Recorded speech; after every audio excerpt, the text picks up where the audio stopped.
സീതാറാം യെച്ചൂരിക്ക് വിട നൽകി രാജ്യം. മൃതദേഹം വൈദ്യപഠനത്തിനായി ഡൽഹി എയിംസിന് കൈമാറി. വിലാപയാത്രയിൽ അണിനിരന്ന് നേതാക്കളും പ്രവർത്തകരും.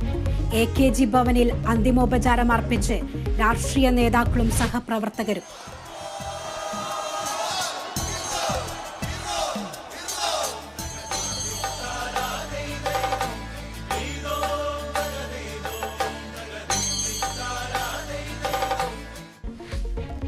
പൊന്നിൻ തിരുവോണത്തെ വരവേൽക്കാനൊരുങ്ങി മലയാളികൾ. നാടും നഗരവും ഉത്രാടപ്പാച്ചിലിൽ. കടകളിലും വ്യാപാര കേന്ദ്രങ്ങളിലും വൻ തിരക്ക്. ഗുരുവായൂരിൽ കാഴ്ചക്കുല സമർപ്പണത്തിന് വൻ തിരക്ക്. കോഴിക്കോട് ചികിത്സാ പിഴവിനെ തുടർന്ന് ഗർഭസ്ഥ ശിശുവും അമ്മയും മരിച്ചതിൽ ആശുപത്രിക്കെതിരെ കുടുംബം.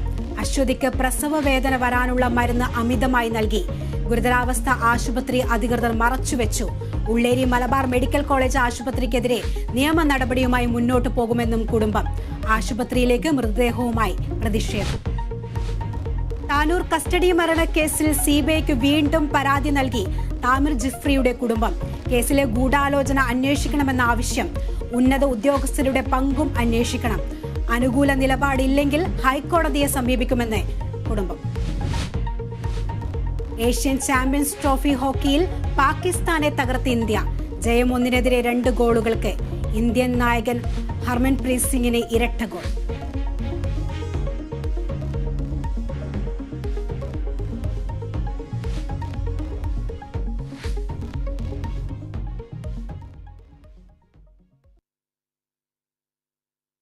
തിരുവോണത്തെ വരവേൽക്കാൻ മലയാള നാടും മലയാളികളും ഒരുങ്ങിക്കഴിഞ്ഞു.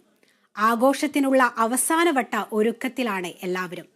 വിപണികളിലെല്ലാം ഉത്രാടപ്പാച്ചിലിന്റെ തിരക്കാണ്.